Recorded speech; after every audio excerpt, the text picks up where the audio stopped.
உலக மக்கள் எல்லோருக்கும் வணக்கம். இது உங்கள் அம்பிகை ஜோதிடம். நான் உங்கள் ஜி கோபால் பேசுகிறேன். இன்னைக்கு நம்ம பேசக்கூடிய தலைப்பு என்னன்னா, செவ்வாய் பகவானின் பயிற்சி. அப்ப அந்த செவ்வாய் பகவான் ஆகப்பட்டது உங்களுடைய ராசிக்கு 7ஆம் இடத்துல அந்த செவ்வாய் பகவான் பயிற்சி ஆகிறாங்க. அப்போ பார்த்தீங்கன்னா, இப்போ நம்ம ரிஷப ராசிக்கு தான் இந்த பலனை சொல்ல போகிறோம். ரிஷப ராசிக்கு 7ஆம் இடத்தில் அந்த செவ்வாய் பகவான் ஆகப்பட்டது அக்டோபர் 27ஆம் தேதி பெயர்ச்சியாகி விருச்சகத்துக்கு வராரு. அப்போ அந்த விருச்சகம் என்பது ரிஷப ராசிக்கு 7ஆம் இடம். அப்போ அந்த 7ஆம் இடத்துக்கு செவ்வாய் பகவான் பயிற்சி ஆகியிருக்கிறாரே அப்படின்னா, நம்மளுக்கு செவ்வாய் தோஷமா, கோல்சார பிரகாரம், இல்லை 7ஆம் இடத்துல இருந்தால் நம்மளுக்கு பார்த்தீங்கன்னா, இப்போ வரன் பார்க்க போகிறோம், அந்த வரனை பாதிக்குமா, இப்போ கல்யாணத்தை தடுக்குமா, நம்மளுக்கு பார்த்தீங்கன்னா எங்கேயாவது பொண்ணு பார்க்குற பொண்ணு கிடைக்காதா, எங்கேயாவது மாப்பிள்ளை பார்க்குற மாப்பிள்ளை கிடைக்காதா, இப்படிப்பட்ட யோசனைகள் எல்லாமே கண்டிப்பாக உங்களுக்கு வரும். ஏன்னா 1.5 மாத காலங்கள் இன்னும் அந்த இடத்துலயே தான் செவ்வாய் இருப்பார். ஆனால் அங்கே செவ்வாய் ஆட்சியாக இருக்கிறதுனால செவ்வாய் தோஷத்தை செய்ய மாட்டார். ரிஷபராசிக்காரங்களே, உங்களுக்கு தான் செவ்வாய் 7ஆம் இடத்துல இருந்தாலும் உங்களுக்கு பார்த்தீங்கன்னா செவ்வாய் தோஷத்தை செய்ய இயலாது. அப்போ அந்த தோஷத்துக்கு பதிலாக செவ்வாய் ஆட்சியாக இருந்து ரிஷப ராசிக்காரங்களுக்கு நீங்கள் பார்த்தீங்கன்னா தொட்டதெல்லாம் பொன்னாகும் சொல்லுவாங்க இல்லையா, அந்த மாதிரி காலகட்டம் தான் இப்போ நடப்பதற்கு ஆரம்பிச்சிருச்சு. அப்போ நீங்கள் பொண்ணு பார்க்கலாம், மாப்பிள்ளை பார்க்கலாம், பொண்ணு பாத்திரத்தில் கல்யாணமாகும், மாப்பிள்ளை பாத்திரத்துலையும் கல்யாணமாகும். அதுபோக நீங்கள் ரிலேஷன்ஷிப், ஒரு பொண்ணை காதலிக்கிறீங்க, இல்லை ஒரு பொண்ணு ஒரு பையனை காதலிக்குது, இது எப்படிதான் நம்ம வீட்டில் சொல்கிறது, நம்மளுக்கு எப்படி கல்யாணம் நடக்கும், எனக்கு பயமாக இருக்குது அப்படிங்கிற வேதனை பட்டுட்டு இருந்தாலும் இந்த பீரியடில் நீங்கள் சொன்னால் கண்டிப்பாக உங்களுடைய திருமணம் கைகூடி வருவதற்கான ஒரு அட்டகாசமான காலம். பயந்துக்கவே வேண்டாம், தைரியமாக சொல்லலாம். இது போக ரிஷபராசிக்காரங்களுக்கு குடும்ப வாழ்க்கையில் மனஸ்தாபம், மனக்கஷ்டம், குடும்பத்தில் குழப்பங்கள் இதெல்லாமே இருந்தாலும் 7ஆம் இடத்துல செவ்வாய் இருக்கிறதுனால, அங்கே செவ்வாய் ஆட்சி பெறுவதால் அந்த மனக்குழப்பமும் மனக்கஷ்டங்களும் கண்டிப்பாக தீரும். அப்போ பார்த்தீங்கன்னா இந்த பீரியட் ஆகப்பட்டது ரிஷபராசிக்காரங்களுக்கு வாழ்க்கையில் ஒரு நல்லது நடக்கிறதுக்கு, ஒரு புது வாழ்க்கை ஆரம்பிப்பதற்கு, வாழ்க்கையில் இருக்கக்கூடிய பிரச்சனைகள் தீர்வதற்கு ஒரு அட்டகாசமான டைம். அது போக அந்த 7ஆம் இடத்துல செவ்வாய் இருப்பதனால தொழில், கூட்டு தொழில், உங்களுடைய பிஸ்னஸ் பார்ட்னர்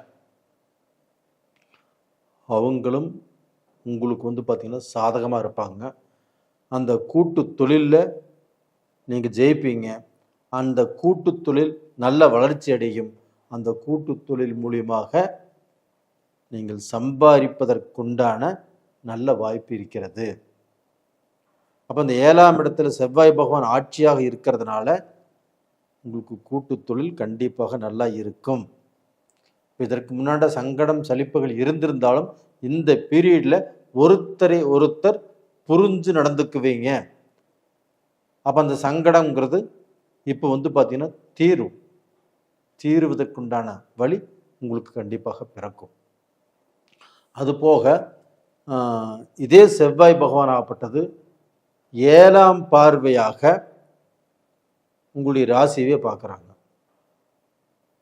அப்போ ரிஷப ராசியை இந்த செவ்வாய் பகவான் பார்க்கும்போது செவ்வாய் அப்படிங்கிறது யாரு? ஒரு துணிச்சலான, ஒரு வீரமான, ஒரு தைரியமான, ஒரு கோபமான கிரகம். அப்போ அந்த கிரகம் உங்களோட ராசியவே பார்க்கும்போது என்னாகும் அப்படின்னா, நம்மளுக்கு எதுலேயுமே ஒரு தைரியம் வரும், ஒரு தன்னம்பிக்கை வரும், ஒரு நல்ல வீரம் வரும். யாராக இருந்தாலும் வரட்டும் பார்த்துக்கலாம் அப்படிங்கிற எண்ணங்கள் உருவாகும். அப்போ நம்மளுக்கு அந்த கோபம் வருவதற்குண்டான வாய்ப்புகள் இருக்குது. யார் எவரு முன்ன பின்ன தெரியாமல் நம்ம பேசிடுவோம். இதனால் தனக்கு வரக்கூடிய வாய்ப்புகள் கண்டிப்பாக மிஸ் ஆகும். அது நம்ம வாழ்க்கையில் எந்த மாதிரியான வாய்ப்பாக இருந்தாலும் சரி. அப்போ அந்த வாய்ப்புகள் மிஸ் ஆகிறதுனால உங்களுக்கு தான் நஷ்டம். அது தொழிலாக இருக்கலாம், பிஸ்னஸாக இருக்கலாம், நம்மளுக்கு நடைமுறை வாழ்க்கையில் இருக்கலாம். அப்போ இந்த வாய்ப்புகளால் நம்மளுக்கு பார்த்தீங்கன்னா ஏதாவது ஒன்று மிஸ் ஆகிறதுக்கு வாய்ப்பு இருக்குது. ஆனால் இந்த பீரியடில் இந்த 1.5 மாத காலத்துக்குள்ளே நீங்கள் கொஞ்சம் நிதானமாக கொஞ்சம் யோசனை செய்து நீங்கள் பேசினால் கண்டிப்பாக நல்லது. அப்போ பார்த்தீங்கன்னா ஒருத்தர்கிட்ட பேசும்போது நம்ம என்ன பேசுகிறோம், நம்ம என்ன பேசணும், இங்கே அதிகமாக பேசலாமா குறைச்சி பேசலாமா அப்படிங்கிறத யோசனை பண்ணி பேசுங்க. இது ரொம்ப ரொம்ப நல்ல விஷயம். அது போக பார்த்தீங்கன்னா அதே செவ்வாய் பகவான் உங்களுடைய ராசிக்கும் 8ஆம் இடத்தை பார்க்குறாங்க. அப்போ உங்கள் ராசிக்கு 2ஆம் இடம். அப்போ அந்த 2ஆம் இடம் என்பது உங்களுடைய 7ஆம் வீட்டு அதிபதி 2ஆம் வீட்டு அதிபதியை பார்க்கறதுனால அது குடும்பம், தனம், வாக்கு. குடும்பத்திலையும் நல்லது நடக்கும்.